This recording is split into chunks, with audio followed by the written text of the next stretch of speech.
এবার তো বলছেন খেলা হবে, বড় খেলা হবে, কিন্তু বলে রাখি এক টিম নিয়ে খেলা হয় না। এবার মাঠে আমরাও নামবো, দুজনে মিলে খেলবো, দুজনে মিলে খেলবো। আর দেখবেন ঠিক সময়ে পেনাল্টিতে বলটা বসিয়ে টুক করে গোল দিয়ে দেবো।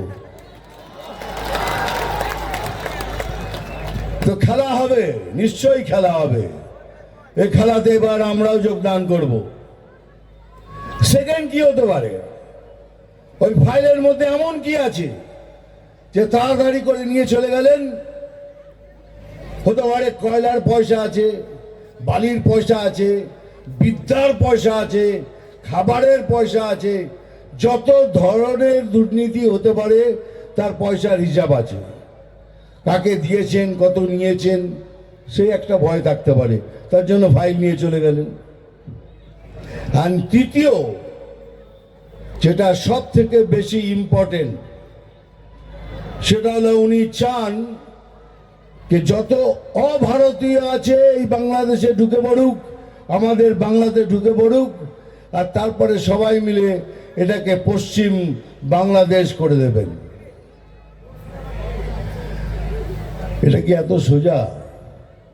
পশ্চিম বাংলাদেশ করে দেবেন? যতদিন আমার এই গায়ে এক ফোঁটা রক্ত আছে না, ততদিন कोई माई का लाल ये कर नहीं सकता।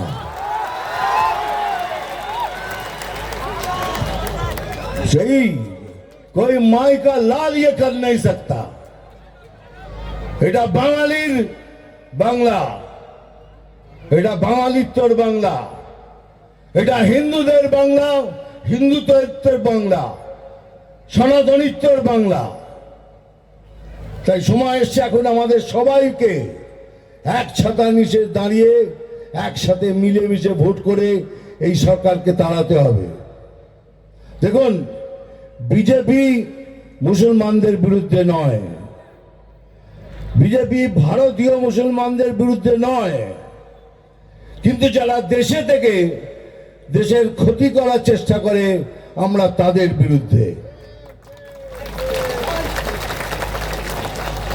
আর উনি চান, এই জন্যই দেখুন বাংলাদেশের ওই 400 কিলোমিটার এখনো পর্যন্ত আমরা বর্ডারে ফেন্সিং লাগাতে পারলাম না। প্রধানমন্ত্রীজি বলে গেলেন, কতবার চিঠি দিয়েছি, জায়গা দিন, আমরা এই বর্ডারটাকে ক্লোজ করব। উনি দিচ্ছেন না। কেন দিচ্ছেন না? তাহলে ওখান দিয়ে যত আছে সবাই ঢুকুক, যত পারেও ঢুকুক, তারপর আমাদের পশ্চিম বাংলায় খুন, রাহাজানি, যত ধরনের ঘৃণ্য কাজ হতে পারে সব করুন, আর আমার জন্য পশ্চিম বাংলাদেশের সিংহাসনটা তৈরি করে দিন। কিন্তু কি আর বলবো, অনেক আছে, অনেক আছে এখানে। এমন এমন জাঁদরেল বিজেপি আছে, তারা জীবন দিয়ে দেবে কিন্তু পশ্চিম বাংলাদেশ হতে দেবে না।